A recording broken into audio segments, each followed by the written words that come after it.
So, part two here um, of tech cards, of stuff that can end up in the deck, stuff that we look at for the deck every time, and come in and out depending on what we need for a given meta. And um, so this is going to be stuff that is pretty commonly seen in the deck, going into the actually into your draw deck. And Herald of Judgment is it's a fine, it's still just a herald at its base. Like a yellow herald for 6 is totally reasonable, good floor. I'm not unhappy to keep it in when it's not doing anything, but it is very targeted. It is for specific decks. It's for Katsu, it's for Vinset, it's for Zen, and it is very good in those matchups. It is very effective when it's there, just because it's like just putting that herald second after they've already let you do something is just so brutal for some turn cycles. Because it just means like their entire turn doesn't work. If you get to reprimand this against Vinset, or you have a passing Mirage with a Wrath or something like that, it's so brutally effective. Kano, it is relevant against Kano. If they would just want to hold 4 cards and just Kano 3 times and dig and see what they can get, Herald of Judgment just says, no, you're going to give me 2 of those cards now. And that's it. It doesn't come in every meta. But when a deck warrants it, it is extremely effective when used properly. Figment of Rebirth, bringing it back off, if you've also pondered on that turn. It's a very, very powerful piece of tech, but it is very targeted. It's not really niche, but it's like, it is for specific decks. So it's good. It comes in a lot. It has come in a lot recently, but that was because it was good against Zen. It ended up being decent against Aurora with Skyward Serenade, which was kind of funny. It's just not like a normal kind of consideration, but it was still very good there. So, Herald of Judgment. What about the rest of the heralds? Because we have our standard, we have our core, and then there's a couple more sets of heralds that we just like kind of don't. They come in and out, and they're kind of personal preference a little bit, because they're all a little bit weird and they all do a little bit slightly different things. Like, it's very small differences between these. I think Rebirth is like the only one that is like a partial step down, but it still does something very useful. But like Ravages is just best numbers. Ravages at 6 isn't a huge difference from any other 6 or any other yellow. It's honestly not that different from yellow Tenacity. Ravages at 7 is still very good. It's still very likely to hit. The difference between the reds is like not super huge. Like red Tenacity to red Ravages it depends on the game state, it depends on the meta, and it depends on like how likely each one is to hit. But it's hard to decide between them, and I don't have good numbers for picking between them. But like Ravages is just the best raw number herald, which is why it ends up in a lot. Then Tenacity is maybe more likely to hit. It's a really good turn 0. It's a really good last turn herald. It's really good with Dreamweavers. It was really nice into Aurora for Face Purgatory, because it meant they couldn't just Face Purgatory and blow out your whole turn if you sent Tenacity first. Tenacity wasn't super likely to hit, but it was still enough that it demanded cards without Purgatory being able to blow you out, and you could kind of find time to set up a turn where you could play around Purgatory as a result. Rebirth is a funny one, because the on hit is not value in terms of your turn cycle, it's value in terms of your deck. So there were some mono Rapture lists floating around that were like fatiguing Florian at one point, just because they had Heralds of Rebirth and they could start rebuying. They would get to rebuy a couple Heralds at the end, and that would be enough to like take all the cards out of Florian's deck, because you can kind of reduce them to Earth 2 blocks basically. And stuff gets really, really spooky for Florian if you can get him to that state. It's very hard to do so, but you can. But Rebirth has its place. It is not common that is brought in. It's definitely a step below these other two. But it's there and it has its role, but not as common. So generally, the order for these heralds when you're typically filling out your yellows and kind of filling out your reds, is usually Ravages, Tenacity, Rebirth. Tenacity and Ravages for me are about the same. Tenacity yellow has also felt really good in the aura matchups recently, just because as soon as I got either a parable or a passing mirage down, Tenacity's Dominate was really effective, and it was like in Erudition, I didn't feel bad about sending when they had full armor. I'm just like, no, you need to start giving me armor now. I'm going to start taking it. You still have stuff to deal with, and then Eruditions get cleared to go in later.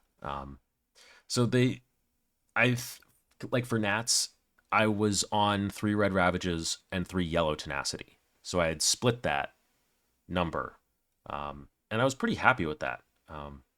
Because even in red and yellow, those numbers start changing a lot. Where it's like maybe 6 Dominate is much easier to cover than just regular 7. So yeah, these numbers get weird. It's way murkier. It's way less clear which ones are good, except like Rebirth being that kind of step down. And it's going to end up personal preference. I know people have strong opinions on this, but I don't know. It comes down to if Tenacity is more likely to hit because of Dominate than Ravages is. And that's like the biggest question for me. And I still haven't found a good way to map that out, and I don't know if anyone else has. If someone has, please let me know. I'd be very curious to see that.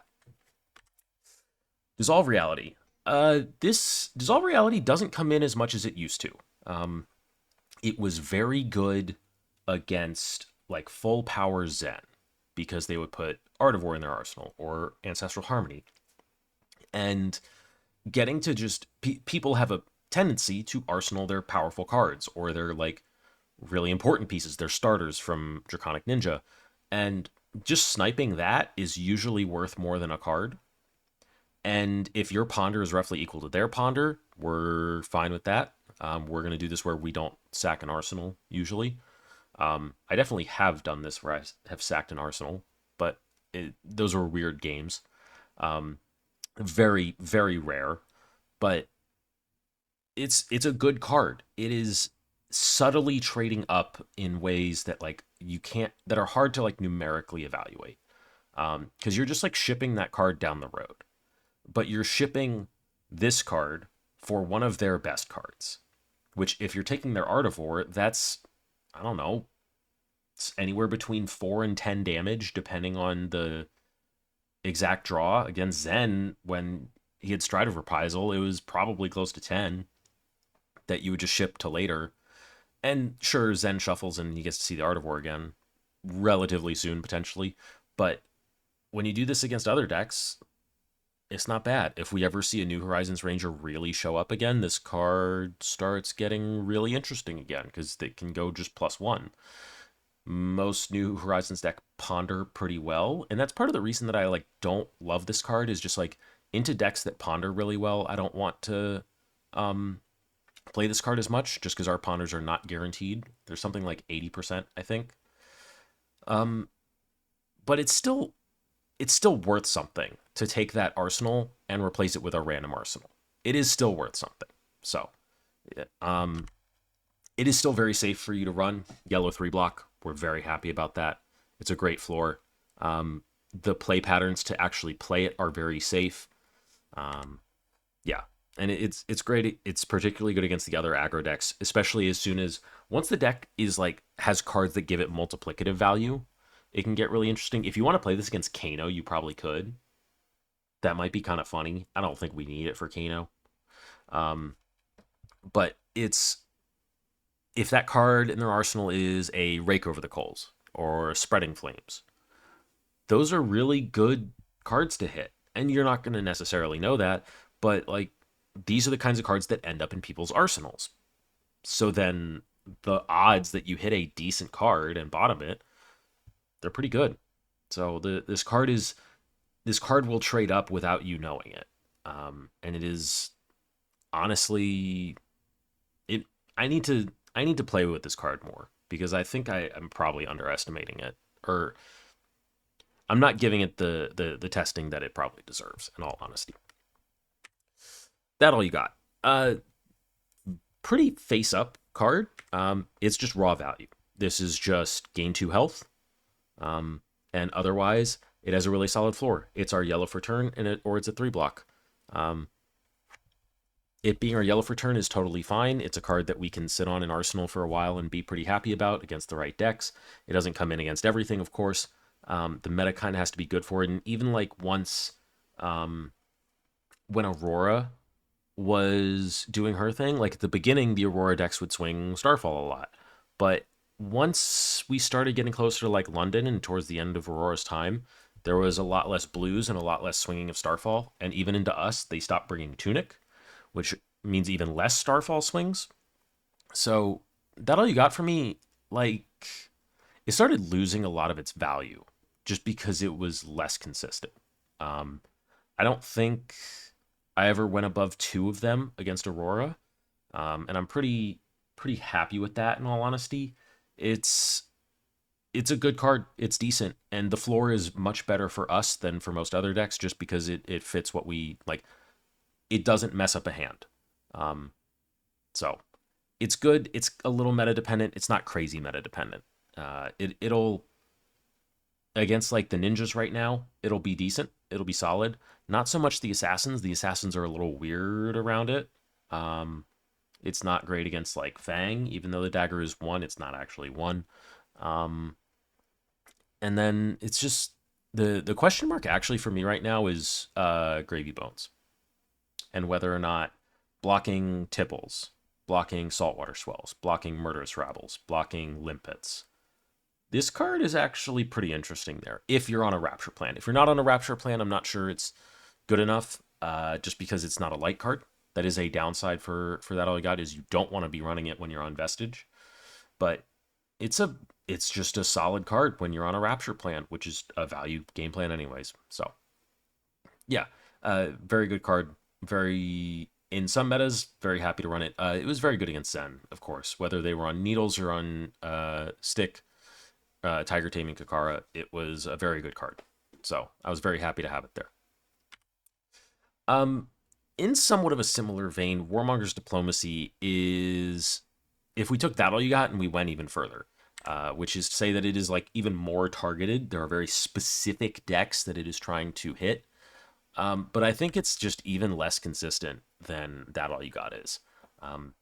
Even into Azalea, they can usually present something through it that you have to respect and deal with. And then into other decks, it just like doesn't necessarily do anything. Like into Dash.io, sure, they can't play an item off the top. If they get caught with a spark, that's really brutal. But it's unreliable. It's very unreliable. Gravy Bones will probably happily take the turn to drop 3 allies. And then be like, you now have to deal with this again. And you didn't pressure me. So it's not great. Even like into Viscerai, at the end of Viscerai's time, back at the beginning of this year, beginning of 2025, I didn't even like this card against Viscerai. I ended up cutting it. It was too inconsistent. I would have to take too much to play it, and he would still get too much value through it. Whereas just like if he's already set up with the incantations, he doesn't need to play more on that turn. He can hold off.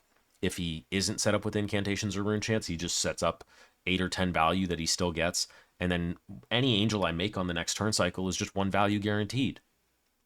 So like it didn't really work there either. Like I think LSS has gotten a lot better about making decks that can still do stuff when they're Warmongers. And that's been pretty big, it feels like. I don't...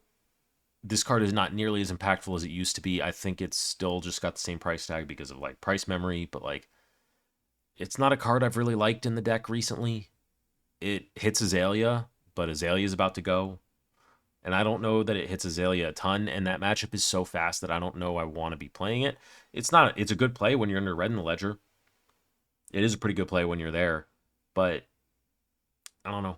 It is too inconsistent for my taste, and I'd rather just have a Herald to hit them with and be like, give me another 9 points of value, or however much value that Herald is going to get, which is probably the second Herald. So it's, if I would be wanting to play Warmongers, they probably took the first. So the second Herald is probably like 8 total value off 2 cards. And this is a 1 card, get some amount of value. So like the play patterns weren't necessarily bad, but they just weren't enough is where I was at.